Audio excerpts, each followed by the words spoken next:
Hello darlings and welcome back to the channel. I hope you guys are doing well. Today we are going to be reviewing a digital manga I rented on Kindle Unlimited, and that is Defying Kurosaki-kun by Mikino. Here is the cover. Look how cute he is. Alright, so let me read the back of the book and let you know what it's about. I demand absolute obedience from you. Yu Akabane has worked hard to reinvent herself for high school, and there's only one step left in her plan to leave her plain Jane days behind her, and that's asking out her idol, the White Prince, Shirakawa-kun. When circumstance leads Yu to moving into the school dorm where Shirakawa-kun boards, she thinks she's found her lucky break. But unluckily for Yu, Black Devil, Kurosaki-kun, the boy everyone at school, including the teachers, is afraid of. He lives there too, and when Yu defies him, he's all too eager to punish her. So this is Defying Kurosaki-kun Volume 1 by Makino, and this is published by Kodansha Comics. Alright, so for this volume, I really like it. I think it's cute. So I'm going to set aside my personal boundaries are important rant. I'm just going to set that aside and understand this series for what it is. You know, it's not real. It's very much a dominant personality type, pushing around a submissive personality type. It's set in high school, so that if that's weird for you, don't read it. But I'm setting all that aside and just enjoying this series. I really do like it. I'm concerned for the main character as usual. I want her to make these changes for herself and not for other people. I'm hoping that she learns to be comfortable with who she is as she is. And, you know, there's nothing wrong with wanting to put on makeup and stuff, but if you feel like you have to completely change yourself to be accepted by others, you know, I feel for that, and I want her to be able to accept herself for the way she is. So that is my hopes for her by the end of this series. The feeling of needing to look pretty all the time is a definite problem in today's world, so I get it. It's very understandable. Her obsession with the prince is really, really funny. She's awkward and like comical, and I will be calling the characters White Prince and Black Prince, just to differentiate the two of them because I can't remember their names half the time. But I do like how she acts around the White Prince. I think it's funny. It's just that stereotypical crush on the popular kid, amped up to about 100 since it's manga. It seems like the whole school's in love with him, and I have a feeling that that's going to bring up some interesting things later on down the road. But I think her obsession with him is funny, and I am actually wondering, because she puts him at such a high position, like he is perfect, like everybody does. Everybody thinks he's perfect. I'm wondering if he's going to end up being a villain or something, or if he's going to be mean, because they portray him as being so perfect in the beginning. I do admire that you set some personal goals and stuck to them, you know, with the makeup and the hair and, you know, wanting to look pretty. Like, I do admire her setting goals and sticking to them, but again, there's nothing wrong with those things. I just want her to accept herself the way she is by the end of this, and she can still like putting on makeup and stuff. That's my hope for later on. I do feel like her not calling them by their name is kind of rude, like to their faces and stuff. I can't remember their names, so that's one thing, but her straight up calling them White Prince and Black Devil or whatever, I just feel like it's a little rude. Well, hello, Morgana.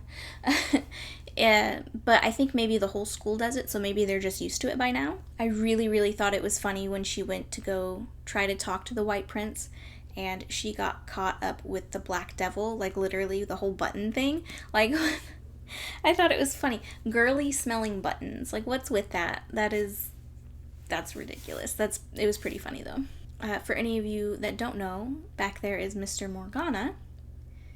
He likes to review manga with me from time to time. Alright, moving on. I really loved the last minute we're moving trope. Like, the parents are madly in love and they're gonna move off, and they got her dorm all ready and she just found out about it and she has to go now.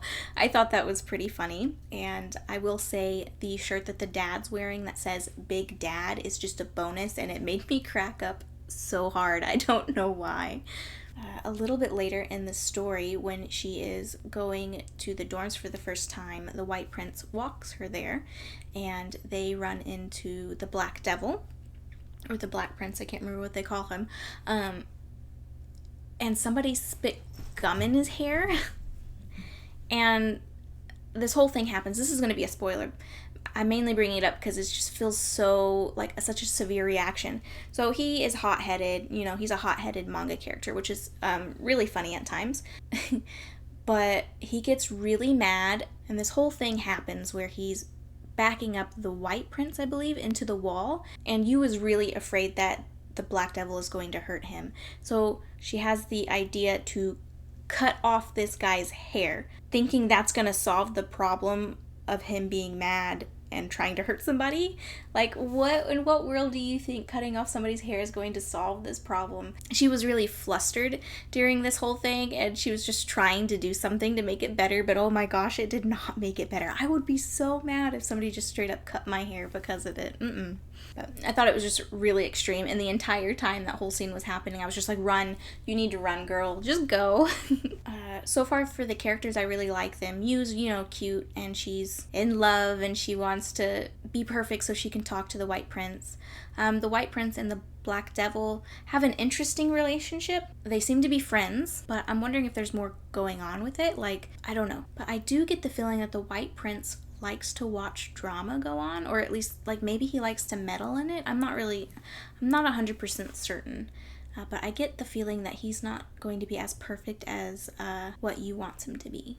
Oh, and there's this really funny bit. So Yu is sleeping, right? And she's in her bed, and there's this pillow of what looks like the White Prince. Like, she has his face on a pillow.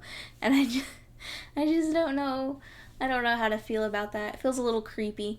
But I don't know. It's manga. You know, it's that manga world. It's normal there, I guess. Also, speaking of things that happen in manga world, the leg pinning, you know, like their foot is like all the way up here by somebody else's shoulder, and it cracks me up every time because you're pinning somebody with your leg and you're staring really intently at them, and it's supposed to be like intimidating, but you just have the leg pinned up there, and I just think it is the funniest shit in the world because all I'm imagining is that happening in real life, and I would crack up and probably kick them and run away because that's really weirdly personal space issues. I don't know. I just thought it was funny when it was happening. I guess I haven't really seen it happen in a manga yet, you know, here and there in anime, obviously, but it's just really funny to read when it happens. Anyway, I'm gonna move on. I did think that scene was interesting with the punishment kiss that goes into personal boundaries and, you know, all sorts of things, but again, this is a manga. We're just gonna move past it. I thought that was interesting and a little eye-rolly, but we'll see how that goes. I also think it's really funny that the White Prince ended up being the dorm leader, so she really can't say no to anything that goes on. I do feel like that the White Prince, again, is not perfect. I feel like he's going to use his charm to kind of keep her around because he thinks what's going on is interesting. And, like, he likes to watch it all play out. I'm not sure.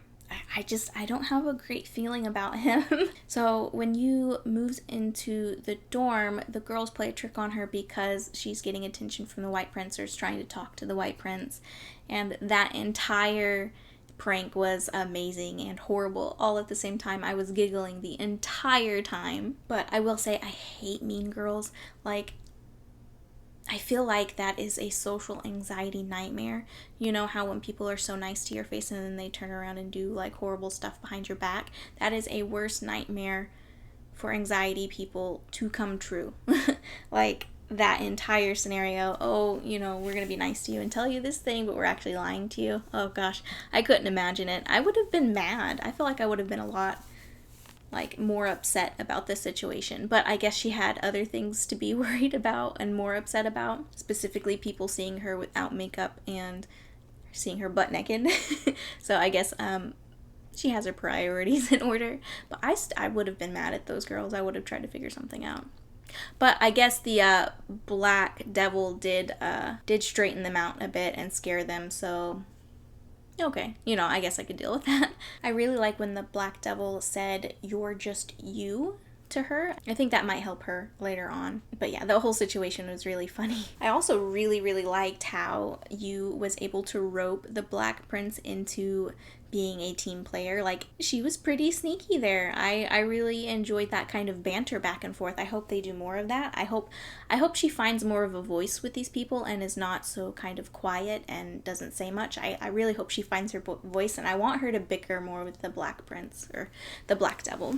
So at the after party, I love that Yu is so concerned for the Black Prince, and that whole that whole scene afterward with the we'll just call it the please scene, I really thought was I just thought it was really funny. Yu is in so much trouble, you guys. It's very much a dom subby relationship, and the White Prince is so there for it, and I am so there for it. I think it's been really fun so far. I think it's a good first volume. It set up the characters. I like the artwork. I don't have any complaints there. Obviously a few eye roll things here and there, but overall I'm just taking it as a funny comedy, just a fun, not serious thing, and I'm enjoying it. So yeah, that is my review on Defying Kurosaki-kun Volume 1. I am really enjoying it so far, and I am excited to continue the series. So if dom subby, awkward teenage high school romance sounds good to you, then I would pick this up. It is on Kindle Unlimited for free, so if you do subscribe to that, maybe check it out. And leave a comment down below letting me know your thoughts on this series. I am very interested to hear them. That is all for today's video, you guys. Thank you so much for watching, and I will see you next time.